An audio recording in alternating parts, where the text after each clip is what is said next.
Hi everyone, again welcome to the exam ministry state PSC YouTube channel. आज हम start करने वाले हैं टेस्ट नंबर 4। टेस्ट नंबर 4 हमारा है पॉलिटी प्लस करंट अफेयर्स का। ठीक है, तो अब हम स्टार्ट करते हैं। हमारे स्क्रीन पे वेरी फर्स्ट क्वेश्चन आ चुका है। तो जो सबसे पहला क्वेश्चन है वो है the speaker of the Lok Sabha submit his resignation to.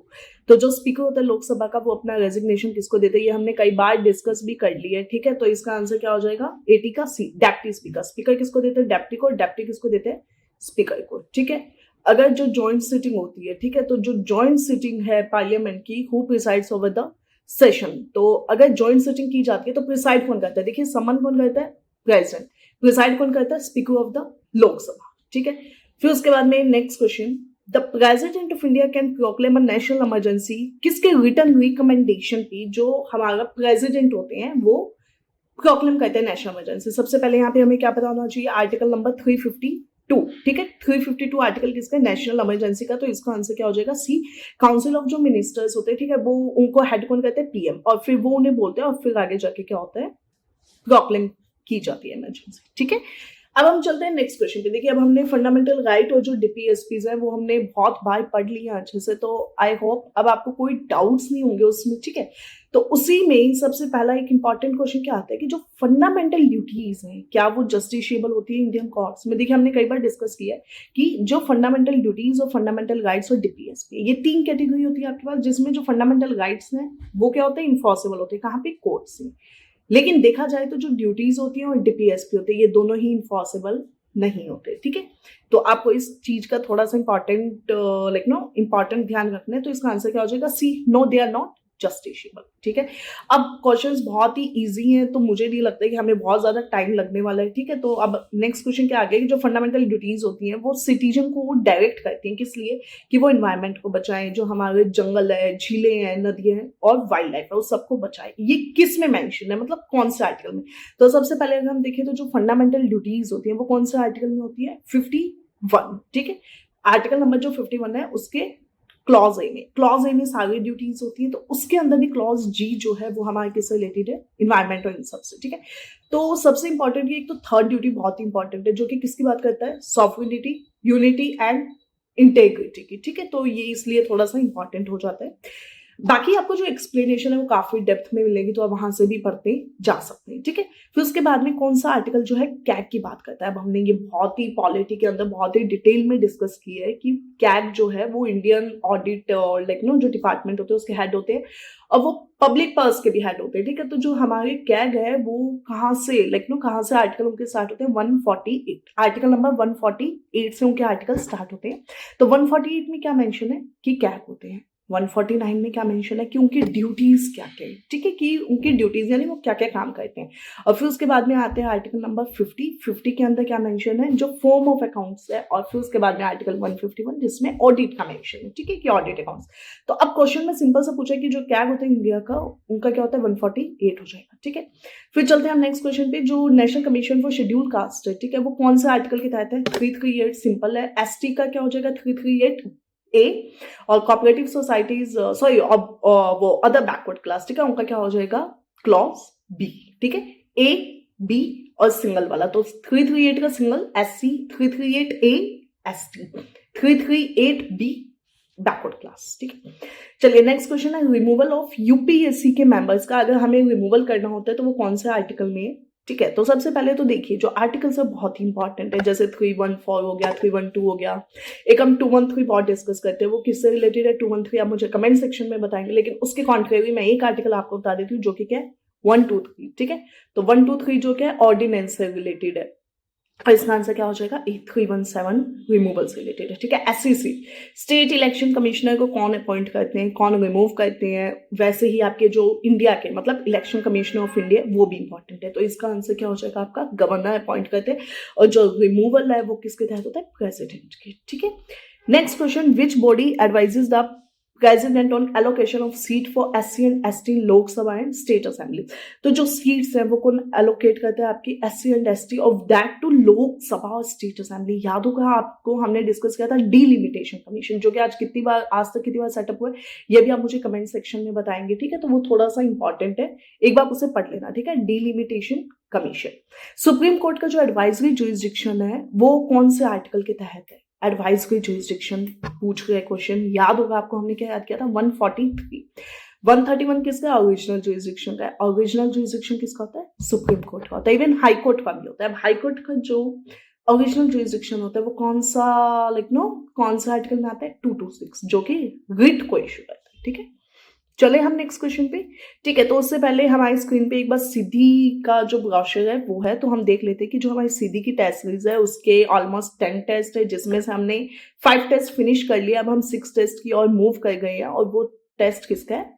Economy का है। ठीक है, तो इकोनॉमी के साथ में उसमें जून के एंड इवन क्योंकि अब टेस्ट जैसे जैसे आगे बढ़ गए तो ये उम्मीद करते हैं हम कि आपने पिछले जितने भी करंट अफेयर्स थे वो सभी पढ़ लिए हैं। ठीक है, तो फिर उसी उसी कैटेगरी में जब हम आगे चलते हैं तो आपके पीछे के करंट अफेयर्स पढ़े होते हैं तो आप उनको ऐड कर सकते हैं। ठीक है, 6 जीएस के टेस्ट है, उसमें 2 सीसेट के फुल सिलेबस का टेस्ट होगा, और फिर आपके क्या है 2 एफएलटीज का टेस्ट होगा। फाइन, अब हम चलते हैं आगे।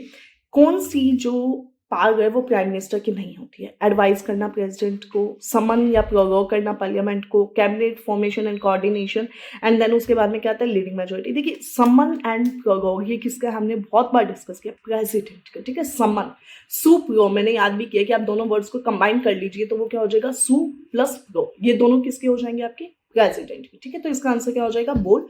बाकी जितने भी टास्क है प्राइम मिनिस्टर के। ठीक है, जुडिशियल एक्टिविज्म क्या होता है? देखिए, जुडिशियल एक्टिविज्म एक ऐसा आर्टिकल है जो कि आपने द हिंदू में बहुत बार पढ़ा होगा, एंड इवन अगर आप एक बहुत ही सिंसियर कैंडिडेट है तो ये चीजें हम पढ़ते आते हैं। ठीक है, तो जुडिशियल एक्टिविज्म का मतलब क्या होता है कि जब जो लेजिस्लेचर एग्जीक्यूटिव होते हैं वो अपने फंक्शंस को करने में थोड़ा सा फेल हो जाते हैं, they don't understand their own sphere कि उन्हें क्या क्या करना है, तो उस टाइम में काम आता है जुडिशियल एक्टिविज्म, जिसमें जुडिशरी एक्टिवली पार्टिसिपेट करती है। ठीक है, तो अब हम देख लेते हैं strict interpretation, judicial restraint, court going beyond strict interpretation to enforce rights, and then parliament overriding court। so इसका आंसर क्या हो जाएगा? सी।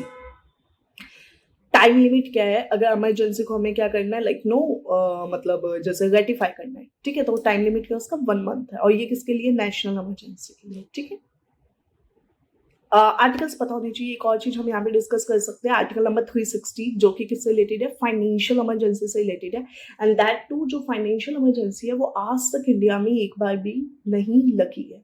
लेकिन अगर हम बात करते हैं कॉन्स्टिट्यूशनल फेलियर हो जाता है जब मशीनरी का। ठीक है, कॉन्स्टिट्यूशनल मतलब वो स्टेट मशीनरी काम नहीं करती है तो उसका आर्टिकल क्या? 356। एंड अगर हम नेशनल इमरजेंसी की बात करते हैं तो उसका आर्टिकल क्या हो जाता है? 352।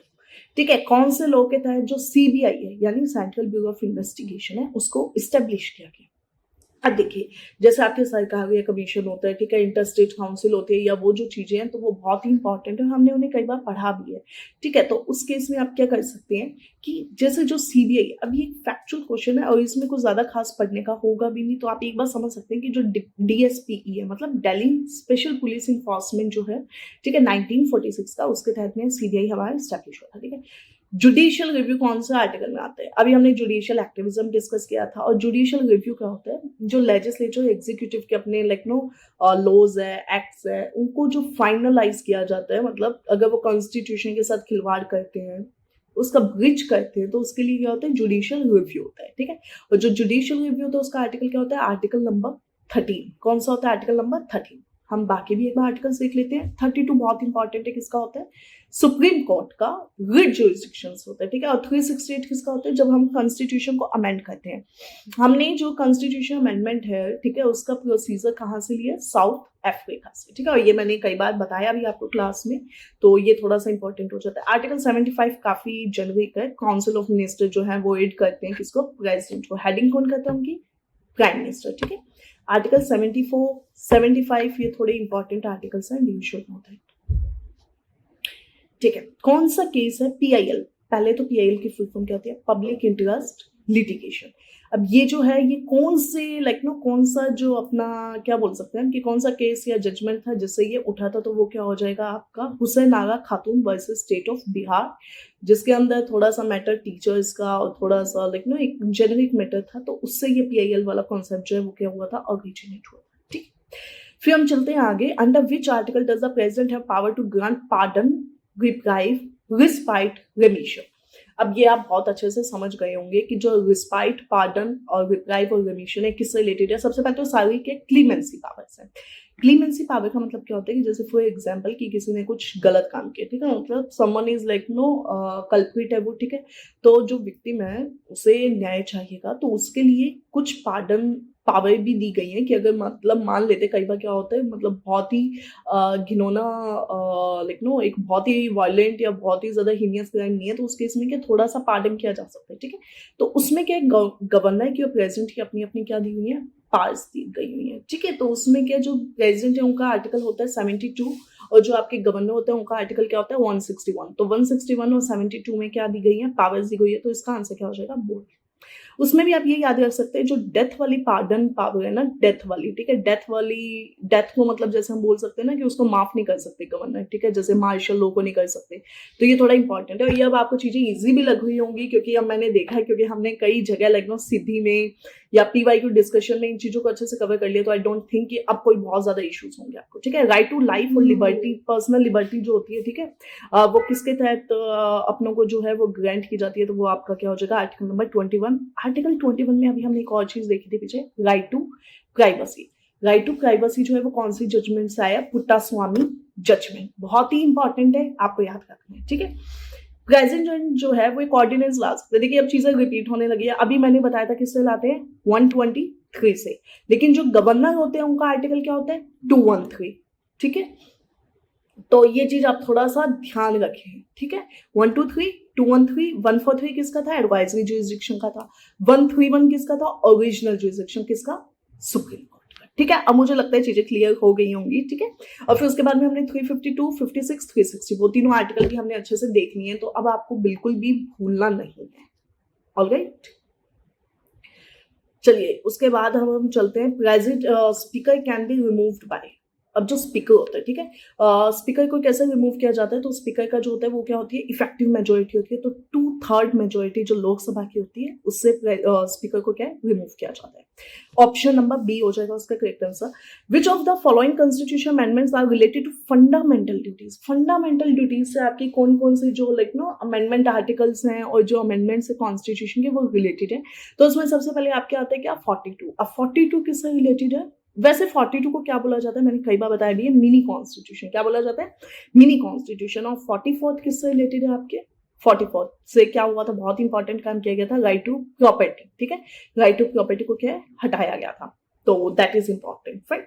तो अब देख लेते हैं फंडामेंटल ड्यूटी से कौन कौन सा रिलेटेड है। एक तो आपका कौन सा हो जाएगा, 42 तो बहुत ही इंपॉर्टेंट है, क्यों, क्योंकि 42 से क्या किया गया था, आपका जो फंडामेंटल ड्यूटीज का कॉन्सेप्ट है वो ऐड किया गया था, ठीक है। फिर उसके बाद में 10 ड्यूटीज तो सीधी आती है, कॉन्स्टिट्यूशन के साथ ही आती है वो तो, और फिर 11th ड्यूटी आपकी आती है किससे आती है, 86 से, ठीक है, किससे आती है, 86 से, तो 86 से आएगी, तो 96 का बोल दिया, 44 प्रॉपर्टी से रिलेटेड है, फंडामेंटल ड्यूटी में उसका कुछ काम नहीं है, तो 2 भी गया, 3 भी गया, एलिमिनेट करते हैं तो आंसर क्या आ जाएगा, ऑप्शन नंबर 1। फंडामेंटल ड्यूटीज को हम थोड़ा सा देखें तो सबसे पहले तो रिकमेंड किसने किया था, स्वर्ण सिंह कमेटी में, किसने, स्वर्ण सिंह कमेटी में। फिर उसके बाद में जब हम थोड़ा सा और देखते हैं तो पार्ट कौन सा हो जाता है, 4 हो जाता है, ठीक है, पार्ट 4 गए हो जाता है, और डीपीएसपी का पार्ट 4 हो जाता है, और जो डीपीएसपी वो कहाँ से, आयरिश, ठीक है, और जो हमारी ड्यूटीज है वो कहाँ से ली गई है, सोवियत यूनियन, रशिया। जो लोकपाल और लोकायुक्त है इंडिया में, उनको रिकमेंड किसने किया था, तो उसको रिकमेंड किसने किया था, आपके एडमिनिस्ट्रेटिव रिफॉर्म कमीशन है, ठीक है। तो इसका आंसर क्या हो जाएगा, एडमिनिस्ट्रेटिव रिफॉर्म कमीशन। उसके बाद में आर्टिकल नंबर 15 एंड 16 जो है कॉन्स्टिट्यूशन ऑफ इंडिया के, वो क्या देते हैं, एक्सेप्शन देते हैं, किस चीज के लिए, थोड़ा सा डिस्क्रिमिनेशन एंड इक्वालिटी को खत्म करने के लिए, मतलब डिस्क्रिमिनेशन को खत्म करने के लिए और इक्वालिटी ऑफ अपॉर्चुनिटी को बनाए रखने के लिए। तो अब इनमें से कौन कौन से वो जो आपके प्रोविजंस है, ठीक है, वो वाले इसमें आ जाएंगे। तो सबसे पहले वीमेन चिल्ड्रन, देखिए मोस्टली क्या होता है ना, वल्नरेबल सेक्शंस आते हैं, जो आपके वल्नरेबल सेक्शंस होते हैं वो इसमें क्या किए जाते हैं, इंक्लूड किए जाते हैं। तो वल्नरेबल सेक्शन में आपके वीमेन हो गई, चिल्ड्रन हो गए, ठीक है, या अपने जो EWS यानी इकोनॉमिकली वीकर सेक्शन वाले लोग होते हैं, लेकिन उसमें कहीं पे भी ना रिलीजियस माइनॉरिटीज का मेंशन नहीं होता है, ठीक है। आर्टिकल 15 और 16 दोनों में ही रिलीजियस माइनॉरिटीज का मेंशन नहीं है, तो इसका आंसर क्या हो जाएगा, ऑप्शन नंबर ए, 1 एंड 2, ठीक है। चलिए, which of the following directives is are provided under the constitution of India में कौन कौन से डायरेक्टिव्स दिए गए हैं, ठीक है, ये बहुत ही इजी क्वेश्चन है, तो मैं आप सभी को बोलूंगी कि आप इसे अटेम्प्ट करें, ठीक है। हाँ बताइए। तो देखिए सबसे पहले directives, international peace and security, article number 51 बहुत इंपॉर्टेंट है। मदर टंग, देखिए ये वाले जो डायरेक्टिव्स है ना, ये आपको ऐसा लग रहा होगा कि आपको याद नहीं है, बट अगर आप लक्ष्मीकांत देखेंगे ना तो लक्ष्मीकांत में एकदम लास्ट लास्ट में के ये वाले दिए हुए हैं, ठीक है। तो उसमें क्या मदर टंग की बात की गई है और हिंदी लैंग्वेज की भी बात की गई है, तो इसका आंसर क्या हो जाएगा? ऑल। 105 का answer all. DPSPs part number 4 कहां से ली गई है? आईओएस से। जस्टिशिएबल है? नहीं। इन्फोर्सेबल है? नहीं, ठीक है। यही चीजें आपको क्या है याद रखनी है थोड़ी। देखिए मैंने आपको काफी क्लासिफिकेशन में और काफी हमने पीवाईक्यूज को डिस्कस किया है, उसके बाद में मैं आपको थोड़ा सा शॉर्ट में बता दूं, ठीक है। पोजीशन क्या है राइट टू प्रॉपर्टी की इंडिया में, और ये आर्टिकल जो है ये आपको पता होना चाहिए 300A, और ये कौन से एग्जाम में आया हुआ है? यूपीएससी 2021 के प्रीलिम्स में, ठीक है। तो राइट टू प्रॉपर्टी किस किस को मिला हुआ है? बेसिकली देखिए राइट टू प्रॉपर्टी पे कोई पाबंदी नहीं है कि वो सिटीजन के लिए है, किसी के लिए लाइक नो मतलब कोई क्लास उसमें डिसाइड हो, ऐसा कुछ भी नहीं है। राइट टू जो प्रॉपर्टी है वो सभी के लिए, ठीक है। To all, to available like no, अगर हम देखें इसमें कौन कौन से option, legal right available to citizen only, no. To any citizen मान लेते हैं। Available to citizen only, no. पहली बात ये फंडामेंटल राइट बचा ही नहीं ना, 44th अमेंडमेंट 1978 से इसको हटा दिया गया है, ठीक है। तो ये गया, तो इसका आंसर क्या हो जाएगा? बोल।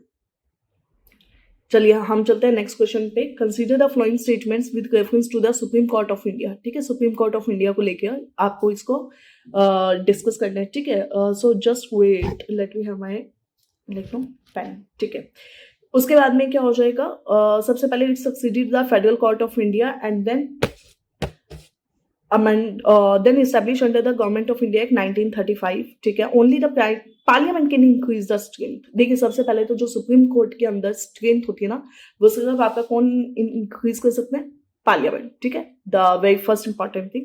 फिर उसके बाद में it succeeded the federal court of India establish the government of India act 1935, ठीक है। तो ये थोड़ा क्या इंपॉर्टेंट हो जाता है, तो इसका आंसर क्या हो जाएगा? Option number A. Alright, all right, I hope I'm visible and like no audible, ठीक है। Next question, all act under 9 schedule have immunity. देखिए जुडिशियल रिव्यू क्या होता है ना, मैंने बताया था अभी, लेजिस्लेचर जो एग्जीक्यूटिव के एक्शन पे लगता है, बट इन्होंने कहा जितने भी लाइक नो एक्ट्स हैं वो सभी के 9th जो आपका शेड्यूल है उससे क्या इम्यून है, बट ऐसा नहीं है, ठीक है। सभी नहीं है। जुडिशियल रिव्यू जो है पार्ट है बेसिक जो हमारा स्ट्रक्चर, ठीक है, उसका बिल्कुल पार्ट है, तो इसका आंसर क्या हो जाएगा? बोल। Okay, the authoritative text of Indian constitution जो हिंदी में था, ठीक है, was authorise to be published by which of the following constitutional amendment, ठीक है। तो जो अमेंडमेंट है वो उन्होंने अलाउड किया था, तो वो कौन सा हो जाएगा? आर्टिकल नंबर 58, ठीक है। तो इसका answer option number 2, 58th amendment 1987 में हुआ था सबसे पहले। तो बहुत इंपॉर्टेंट है क्योंकि ये 2016 के यूपी आगो में आए हुए हैं, तो आपके लिए ज्यादा इंपॉर्टेंट हो जाता है, ठीक है। ओके, 110 बहुत ही इजी क्वेश्चन है और कुछ आपके फैक्चुअल क्वेश्चंस भी हैं, तो इसलिए थोड़ा सा ज्यादा ध्यान रखना है आपको, ठीक है। तो जो प्रेसिडेंट की पावर होती है एक बिल को विटो करने की, वो ले ली गई। मतलब पहले क्या होता था, जैसे मान लेते हैं हम प्रेसिडेंट के पास हमने कोई बिल भेजा, ठीक है। तो प्रेसिडेंट के पास जब हम कोई बिल भेजते थे ना, तो क्या होता था, कॉन्स्टिट्यूशनल अमेंडमेंट की बात कर रहे हैं, तो कॉन्स्टिट्यूशनल अमेंडमेंट में प्रेसिडेंट जो है वो क्या बोलते थे कि लाइक नो मतलब ठीक है बिल मैं रख भी सकता हूँ और मैं हो सकता है बाद में आपको इस पे क्या है, जैसे हमने बोलते हैं ना कि एग्री कर जाऊँ मैं इस बिल को लेके, ठीक है। तो पहले ये होता था, बट लेटर ऑन क्या हुआ ना, इस वजह से कि जो कॉन्स्टिट्यूशन के अमेंडमेंट थे वो बहुत डिले होने लगे, क्योंकि अब वो अपनी मर्जी से उसको देते थे, ठीक है। तो फिर गवर्नमेंट ने क्या किया, गवर्नमेंट ने बोला कि भाई अब तो एक बिल लाना पड़ेगा, ऐसे तो मतलब आप कितना भी टाइम अपने पास बिल को रख सकते हैं। तो उसमें फिर क्या किया गया, 24th अमेंडमेंट बिल लाया गया, ठीक है। अमेंडमेंट एक्ट लाया गया, मतलब बिल तो नंबर और था, एक्ट लाया गया। उससे ये फाइनल किया गया कि भाई अगर प्रेसिडेंट के पास ये बिल गया, मतलब कॉन्स्टिट्यूशन अमेंडमेंट से रिलेटेड कोई भी बिल गया है, तो प्रेसिडेंट को यस बोलना ही पड़ेगा, मतलब साइन करना ही पड़ेगा। तो इसका आंसर क्या हो जाएगा? सी, 24th। जो लोकायुक्त होते हैं यूपी के, वो अपनी रिपोर्ट किसको देंगे? Tell me. तो गवर्नर को देंगे, ठीक है। लोकायुक्त सबसे पहले कहाँ पे आए थे? महाराष्ट्र में। सबसे पहले बिल किसने पास किया था? उड़ीसा ने, ठीक है। चीजें थोड़ी पता होनी चाहिए, हमने डिस्कस भी किया हुआ है। उसके बाद में विच one of the following statement about the state governor is not true, कौन से स्टेट गवर्नर के लिए बात ट्रू नहीं है, ठीक है। तो वो पार्ट होते हैं स्टेट लेजिस्लेचर का, बिल्कुल होते हैं। पार्डन कर सकते हैं डेथ सेंटेंस का, अभी मैंने बताया नो। ही डजंट अपॉइंट जजेस of the state high court, no. High court वालों को कौन कहते हैं? प्रेसिडेंट कहते हैं, तो बात तो ठीक है, नहीं कहते। He has no emergency power, no. तो अपना 112 का आंसर क्या हो जाएगा? He can pardon a sentence of death, ठीक है। तो उसके बाद में अब हम इसका आंसर क्या कर देंगे, पार्डन, ठीक है। तो इसका आंसर क्या हो जाएगा, पार्डन वाला, ठीक है। तो पार्डन नहीं कर सकते डेथ सेंटेंस। क्यूरेटिव पिटीशन जो है वो कौन सा आर्टिकल है, 142 हो जाएगा, ठीक है। तो क्यूरेटिव पिटीशन जो होता है उसको हम क्या बोलते हैं, कंप्लीट जस्टिस, और वो किस में आता है, 142 में आता है। Which article of the Constitution permits the Supreme Court to review its judgment or order? कौन से वो जजमेंट अपना रिव्यू कर सकते हैं, ठीक है। तो उसका आंसर क्या हो जाएगा, 137। बहुत ही इंपॉर्टेंट क्वेश्चन है एंड आपको आना चाहिए, ठीक है। वैसे देखिए हमने ये चीजें ऑलरेडी क्लास में भी डिस्कस कर ली है, ठीक है। तो अब हम तो एक फास्ट रिवीजन चल रहा है, तो आई गेस अब आपको दिक्कत नहीं आएंगी, ठीक है। The power of the supreme court of India to decide dispute between centre and state. देखिए सेंटर और स्टेट के बीच में जब सुप्रीम कोर्ट कोई भी पावर को डिस्कस करता है, ठीक है, कि डिसाइड करना उन्हें, तो उसको हम क्या बोलते हैं, ओरिजिनल जुरिसडिक्शन। जब दो तरफ स्टेट्स होती है तब भी यही होता है, और यूटीज का पॉइंट नहीं है, ठीक है। तो सेंटर स्टेट का है और एक तरफ स्टेट भी हो सकते हैं, ठीक है। तो वो होता है ओरिजिनल जुरिसडिक्शन। एडवाइजरी जुरिसडिक्शन हमने अभी डिस्कस किया था, कोई कॉन्स्टिट्यूशनल ट्रीटीज पे भी होता है, कन्वेंशनल पे भी होता है और कॉन्स्टिट्यूशन पे भी होता है, ठीक है, दो पे होता है। अच्छा, प्रेसिडेंट किसी को मानने को बाइंडिंग नहीं है कि वो उसको मानना ही पड़ेगा, ऐसा कुछ नहीं, ठीक है। तो इसका आंसर क्या हो जाएगा, सी। एडवाइजरी जुरिसडिक्शन हमने 143 डिस्कस कर ली है। जो एज होती है रिटायरमेंट की सुप्रीम कोर्ट के अंदर, वो एज क्या होती है, रिटायर होने की है सुप्रीम कोर्ट में 65, ठीक है। और जो 62 एज होती है वो किसकी होती है, हाई कोर्ट की होती है। कितने दिनों में जो राज्यसभा होती है उसको मनी बिल रिटर्न करना होता है लोकसभा को, अगर नहीं किया तो क्या हो जाता है, जॉइंट सिटिंग, क्या हो जाता है, जॉइंट सिटिंग, ठीक है। लेकिन कितने डेज में कर दे तो कुछ नहीं होता है, तो वो होता है 14 days. How many days, 14 days, ठीक है। First joint meeting of both houses of Indian parliament was held in connection with, पहली जो जॉइंट मीटिंग हुई थी दोनों हाउसेज की, वो किसके कनेक्शन में हुई थी, इसका एक कोड है DBT, ठीक है। तो डॉगरी, बैंकिंग एंड देन ट्रिब्यूनल। तो इसका आंसर क्या हो जाएगा आपका, ए, डॉगरी वाला बिल हो जाएगा, ठीक है। वाइस प्रेसिडेंट जो इंडिया के होते हैं वो इलेक्टेड होते हैं, इलेक्टोरल कॉलेज कौन सा, अब देखिए प्रेसिडेंट और जो वाइस प्रेसिडेंट होते हैं इन दोनों का इलेक्टोरल कॉलेज क्या होता है, अलग अलग होता है। तो जो वाइस प्रेसिडेंट होते हैं ना उसमें ज्यादा क्लासिफिकेशन नहीं है, all elected and nominated member of the parliament, यानी पार्लियामेंट के जो दोनों हाउसेज है आपका, जैसे लोकसभा हो गया और राज्यसभा हो गया, और फिर उन दोनों के इलेक्टेड एंड नॉमिनेटेड। तो इसका आंसर क्या हो जाएगा, सिंपल है, बोल हो जाएगा, ठीक है। अगर हम बात करें प्रेसिडेंट ही अलग होता है, ठीक है, आपको एक बार पढ़ना पड़ेगा अच्छे से, वैसे मैंने पढ़ाया हुआ है तो आप एक बार वहां से पढ़ लेना, ठीक है। Which of this is the legislative power of the president according to the constitution, constitution के तहत उनकी पावर कौन सी है, प्रेसिडेंट की, ठीक है। तो लेजिस्लेटिव, बाकी कौन सी होती है, एग्जीक्यूटिव हो जाती है, सेशन को बुलाना, उसको भेजना, उसको एडजर्न करना, उसको सम्मन करना, ठीक है। वैसे जो जैसे आपका जो एडजर्न होता है, ठीक है, एडजर्न का मतलब क्या होता है कि एडजर्न हमने मीटिंग को कर दिया है, और एडजर्नमेंट साइने टाइम में क्या होता है, ना हम डेट बताते हैं ना हम टाइम बताते हैं, बस हम उसको एडजर्न कर देते हैं, ठीक है। तो इसका आंसर क्या हो जाएगा, डी, ऑर्डिनेंस, ठीक है। सीधी टेस्ट है, प्लीज आप लिखिए। देखिए जो बच्चे लिख रहे हैं नंबर देते हैं अपने कि ये स्कोर है मेरा, या फिर बाद में हम मेरी जब उनसे कॉल पे बात होती है तो आई फील गुड कि बच्चे लिख रहे हैं, एटलीस्ट दे आर ट्राइंग, ठीक है। देखिए अगर आप अपने आप को जस्टिफाई करेंगे ना, मतलब हमने तो आज तक नहीं लिखा, अब हम कैसे लिखेंगे, या 1 महीने बाद पेपर है तो अब क्या ही हो जाएगा लिख के, ऐसा कुछ नहीं होता, ठीक है। 1 month is there, still there, तो अभी भी आप बहुत मेहनत कर सकते हैं और आगे निकल सकते हैं, ठीक है। चलिए, इंडिया के अंदर जो जुडिशियल और एग्जीक्यूटिव है वो दोनों क्या है, सेपरेटेड है, बिल्कुल सेपरेटेड है। लेकिन अब ये जो मेंशन है ये किस में मेंशन किया गया है, इसके लिए आपको सबसे पहले तो आर्टिकल पता होना चाहिए, आर्टिकल नंबर 50, आर्टिकल नंबर 50। उसके बाद में आर्टिकल नंबर 50 किस में आएगा, DPSP में आएगा, ओके।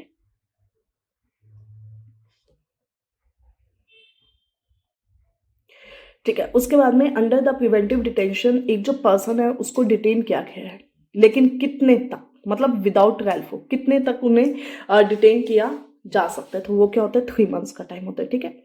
उसके बाद में कौन सी कंट्री ने डुअल सिटीजनशिप की है, USA ने। इंडिया में क्या है, सिंगल, इंडिया में क्या है, सिंगल है ना, मतलब अब आप लाइक फॉर एग्जाम्पल राजस्थान से मध्य प्रदेश जाते हैं तो वहां पे जाके सिटीजनशिप लेते हैं, नहीं, ठीक है, लेकिन USA में आपको लेनी पड़ती है, ठीक है। Who among the following called the preamble the horoscope? Horoscope किसने बोला था? The horoscope are sovereign democratic republic. ठीक है, देखिए जो प्रेम्बल है वो बहुत ही इंपॉर्टेंट है, तो इसका आंसर क्या हो जाएगा, KM मुंशी, KM मुंशी जी। और उसके बाद में आता है 6th शेड्यूल। अब 6th शेड्यूल का मैंने आपको एक ट्रिक भी बताई थी, आस्क में मित्र, ठीक है। लेकिन आप इसको ऐसे बोल सकते हैं कि आस्क में, मैंने आपसे कोई क्वेश्चन पूछा तो आप कैसे बोलेंगे, आस्क में मित्र, मित्र यानी आपने अपने मित्र ठीक है, मित्र मंडली से कोई क्वेश्चन पूछा है तो वो क्या बोलेंगे, आस्क में मित्र, ठीक है। तो आस्क से क्या होएगा, असम।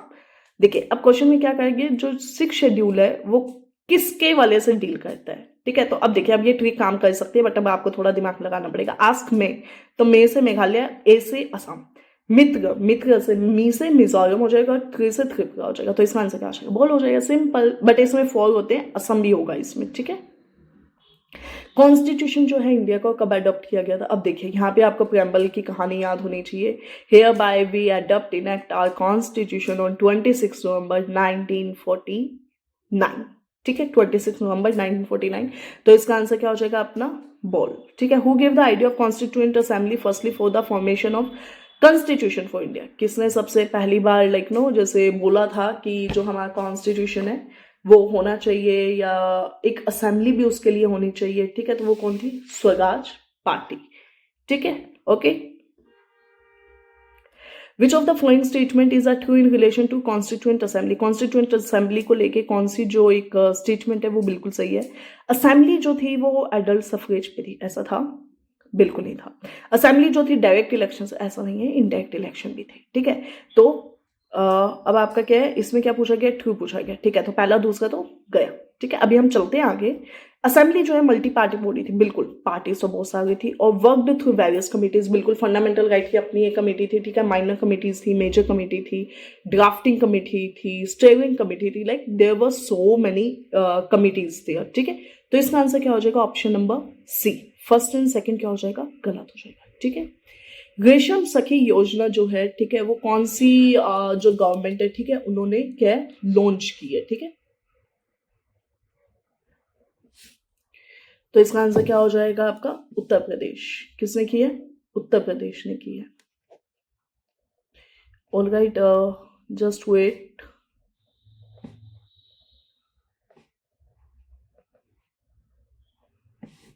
ठीक है, चलिए इसका आंसर क्या हो जाएगा अपना, Uttar Pradesh. Long range glide bomb जो है गौरव, अब वो किसने डेवलप किया, देखिए बहुत ही इंपॉर्टेंट क्वेश्चन है, डीआरडीओ ने की है।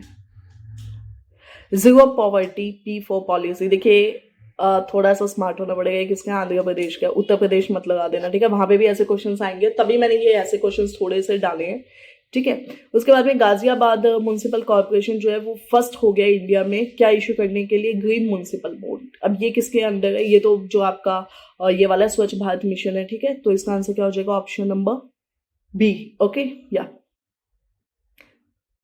ओके। तो फिर उसके बाद में जब हम आगे चले, ग्लोबल ट्रेड आउटलुक, अब देखिए ट्रेड आउटलुक है, तो ट्रेड वाला जब भी पॉइंट होता है ना, ये बहुत ही इंपॉर्टेंट है। तो जब ट्रेड आए ना, तो याद रखना है आपको क्या, world trade organisation, WTO। Who mediated the Indus water treaty, देखिए इंडस पाकिस्तान वाली जो ट्रीटी थी, इंडस वाटर ट्रीटी बोलते हैं जिसे हम, सबसे पहले तो कब हुई थी, 1960। कब हुई थी, 1960। किस किस के बीच में हुई थी, इंडिया पाकिस्तान, दो के बीच में थी, इंडिया पाकिस्तान। किसने इसको मीडिएट करवाया था यानी ब्रोकर करवाया था, वो थे आपका वर्ल्ड बैंक। क्वेश्चन में भी यही पूछा गया, सिंपल, तो वर्ल्ड बैंक हो जाएगा। वैसे अगर और भी इसमें पूछ लें कि जैसे इंडिया के पास कौन सी थी, तो इंडिया के पास 3 थी, वही वैसे वहां पे भी 3 थी। तो इंडिया के पास जो 3 थी उसमें से कौन कौन सी आ जाएगी आपके पास, एक तो ब्यास, रावी और सतलज, ये तीनों तो क्या थी, इंडिया के पास थी। फिर आ जाता है आपका पाकिस्तान, तो पाकिस्तान के पास क्या थी, चिनाब, इंडस, झेलम, ठीक है, JIC, ये मैंने क्लास में डिस्कस करवाया हुआ है आपको डिजिटल बोर्ड पे सब, तो रिलैक्स, ठीक है। What is the primary objective of the स्वामित्व स्कीम, जो आपकी स्वामित्व स्कीम है उसका क्या, देखा स्वामित्व से शब्द से ही समझ आ रहा है, ओनरशिप। तो इसका आंसर क्या हो जाएगा, ए। अंडर 17 वर्ल्ड रेसलिंग चैंपियनशिप आपकी कहाँ पे हुई थी, अमान जॉर्टन, ठीक है। तो 136 का आंसर क्या हो जाएगा, अमान जॉर्टन। किस स्टेट ने फार्म मशीनरी रेंटल पॉलिसी निकाली है जिससे कि वो जो छोटे किसान हैं उनकी हेल्प कर पाए, देखिए ये थोड़ा ना जब ऐसा कुछ आता है मतलब फार्मर से रिलेटेड है बहुत ज़्यादा, ये सपोर्ट है, जैसे सब्सिडीज हो गया, फर्टिलाइजर, ये सब कहाँ का ज़्यादा है, इंपॉर्टेंट है आपका जो पंजाब है, ठीक है। तो वैसे ही फार्म मशीनरी रेंटल पॉलिसी है, तो वो भी कहाँ की है, पंजाब की।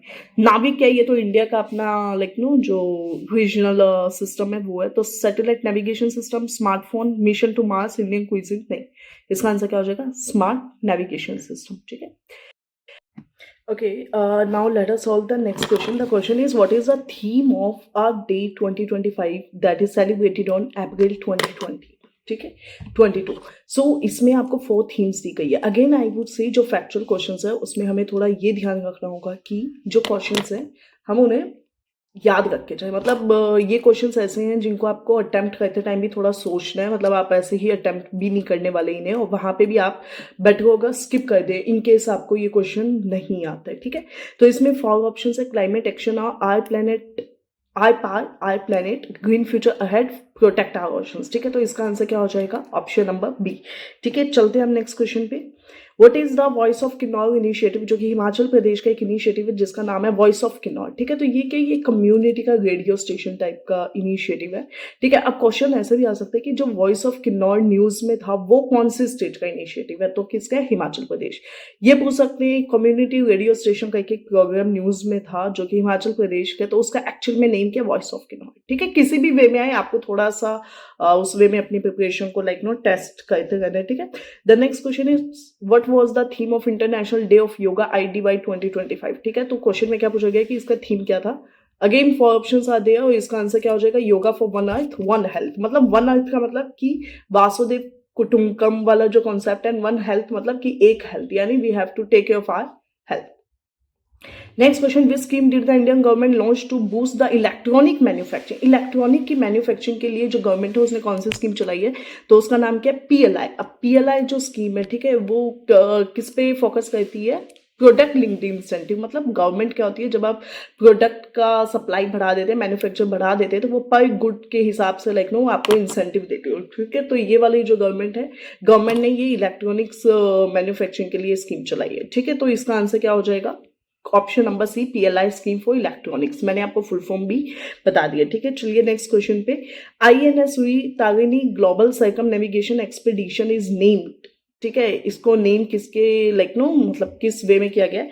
तो इसका आंसर क्या हो जाएगा? Options are ocean mission, then Samudra Yatra expedition, and then Navika Sagar Parikrama, and then है भारत सागर परिक्रमा। ठीक है, तो इसका आंसर क्या हो जाएगा? ऑप्शन नंबर सी, नाविका सागर परिक्रमा। ठीक है, थोड़े फैक्चुअल है तो इसमें डिस्कस करने जैसा कुछ नहीं है। फिर आता है आपके सामने next question, in which one of the following state is Peppara wildlife sanctuary located. तो पेपारा वाइल्ड लाइफ सेंचुरी जो है वो कहाँ पे लोकेटेड है? ठीक है, तो इसका आंसर क्या हो जाएगा? बताइए, केरल। ठीक है, पेपारा कहाँ पे? केरल से। थोड़ा सा नेम से भी गैस करना होगा आपको। वन धन स्कीम तो हम समझ सकते हैं, वन और धन। वन का मतलब क्या होता है? फर्ज। धन का मतलब आप उधर से कुछ कुछ वेल्थ ले रहे हो या कुछ एक्सट्रैक्ट करते हो, वो क्या? Ministry of tribal affairs. इसका आंसर क्या हो जाएगा? Option number A. और ये काफी अच्छा क्वेश्चन है। ठीक है, फिर आता है आपके साथ बाद में next, GLONASS often seen in news is technology developed by. अब जैसे इंडिया है, ठीक है, US है, सबका अपना अपना है। तो जैसे US का GPS है, वैसे रशिया का क्या है? ग्लोनास है। ठीक है, तो 146 का आंसर क्या हो जाएगा? Option number D. Kannadi Appa एक ट्रेडिशनल ट्राइबल हैंडीक्राफ्ट है। ठीक है, और ये जो आपसे पूछा है कि ये कौन सी स्टेट से रिलेटेड है। ठीक है, तो ये वाला जो है ये कौन सी स्टेट से रिलेटेड है? So that is Kerala.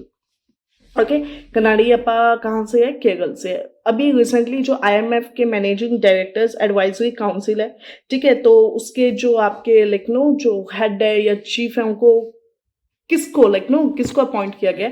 तो again Michael D Patra, Chandrasekaran, then Piyush Goyal, and then Sarfaraz Singh. तो आंसर इसका क्या हो जाएगा आपका? चंद्रशेखरन। ठीक है, option number B. In which country was the प्रधानमंत्री Modi given honour head of the 6th BIMSTEC summit. तो 6th बीमस्टिक जो आपका समिट हुआ है, इसके कौन है? तो दैट इज थाईलैंड। ठीक है, थाईलैंड में ये समिट हुआ था, 6th बीमस्टेक समिट। ये भी आ सकते हैं खाली ये क्वेश्चन। ठीक है, कहाँ पे हुआ था? Kumbakonam betel leaf Thovalai flower garland को, जिसको अभी GI टैग मिला है, ये कहाँ से मिला है? तो इसका आंसर क्या हो जाएगा? तमिलनाडु। ठीक है, option D is the correct answer. Again इसमें थोड़ा कंफ्यूजन भी हो सकता है, हम केरल भी लगा सकते हैं और कर्नाटका भी हो सकते हैं, थोड़ा सा डाउटफुल।